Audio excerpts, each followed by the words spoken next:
बिहार एक सोच के डिजिटल प्लेटफॉर्म पर आपका बहुत बहुत स्वागत है। देखिए, रात के 10 बज चुके हैं और खबर विशेष में आज चर्चा करेंगे बिहार के सियासत के ऊपर। देखिए, अब बिहार के सियासत में एक तरफ एनडीए है और दूसरी तरफ महागठबंधन। एनडीए के बिहार में शीर्ष नेता नीतीश कुमार हैं और महागठबंधन के तरफ से तेजस्वी यादव हैं। लेकिन अब बिहार में तीसरा अब पार्टी बनने जा रहा है। देखिए, 2 अक्टूबर को पार्टी में स्थापना हो जाएगा। हम बात जन सुराज की कर रहे हैं। देखिए, बिहार के सियासत में अब प्रशांत किशोर की भी एंट्री हो चुकी है और कहा जा रहा है कि प्रशांत किशोर के एंट्री से बिहार के जो तमाम शीर्ष नेता हैं वह अब घबरा गए हैं। लेकिन देखिए, क्या बिहार की जनता बिहार में नीतीश कुमार और लालू प्रसाद यादव की जो पार्टी है यानी कि जनता दल यूनाइटेड और राष्ट्रीय जनता दल और बीजेपी, क्या इसके अलावा प्रशांत किशोर का कितना इस बार विधानसभा में दबदबा देखने को मिलेगा?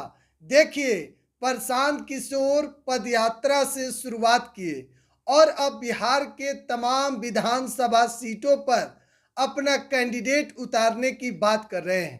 प्रशांत किशोर जनसुराज को पार्टी में अब बदलने की बात कर रहे हैं। 2 अक्टूबर को कहा जा रहा है कि पार्टी बन जाएगा जनसुराज और प्रशांत किशोर बीजेपी के खिलाफ यानी कि एनडीए के खिलाफ और आरजेडी के खिलाफ अपना कैंडिडेट अपना उम्मीदवार मैदान में उतारेंगे। हालांकि देखिए, कितना सफल साबित होंगे यह तो वक्त बताएगा या फिर किसी के साथ प्रशांत किशोर गठबंधन करेंगे। लेकिन फिलहाल बिहार के सियासत में चर्चा हो रही है कि प्रशांत किशोर किसको डैमेज करेंगे। देखिए, अंदर ही अंदर कहा जा रहा है कि प्रशांत किशोर जो है वह बीजेपी के बी टीम है। लेकिन प्रशांत किशोर किसको डैमेज करेंगे, सबसे बड़ा सवाल यह भी है। और देखिए, एक तरफ तेजस्वी यादव जो बड़ी रणनीति बना रहे हैं 2025 के विधानसभा चुनाव को लेकर और दूसरी तरफ एनडीए में नीतीश कुमार लगातार पार्टी की बैठक कर रहे हैं। इधर बीजेपी भी पूरी प्लानिंग कर रही है। देखिए, 25 के चुनाव में ज़्यादा वक्त नहीं है और अभी से ही पार्टी तैयारी में जुट गई है। इधर तेजस्वी यादव बिहार यात्रा पर निकलने का पूरा उनका प्लान सेट हो गया है। कहा जा रहा है कि 15 अगस्त के बाद से तेजस्वी यादव बिहार यात्रा पर निकलेंगे, बिहार के तमाम लोगों के बीच में जाएंगे, लोगों से मुलाकात करेंगे और नीतीश कुमार के कमी को बताएंगे, एनडीए सरकार के कमी को गिनाएंगे। इधर एनडीए सरकार भी तेजस्वी के इस यात्रा के बाद घबरा गई है। चर्चा बिहार के सियासत में खूब हो रही है। इधर तेजस्वी यादव लालू यादव मिलकर हेना साहब और ओसामा साहब से पटना में मुलाकात भी किए और उसके बाद से क्या हुआ, बिहार के सियासत में चर्चा खूब हो रही है कि एक बार फिर से शहाबुद्दीन के परिवार का एंट्री राजद में हो रहा है।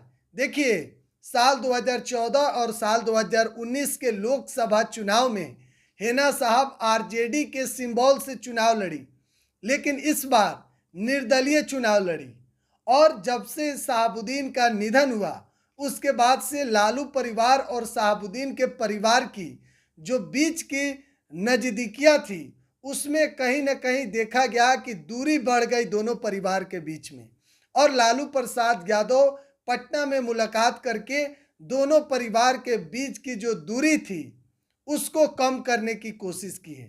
अब चर्चा बिहार के सियासत में है कि हेना साहब और ओसामा साहब अब आरजेडी के साथ रहेंगे और ओसामा 2025 के विधानसभा चुनाव में आरजेडी के सिंबल से चुनाव लड़ सकते हैं सिवान के विधानसभा से।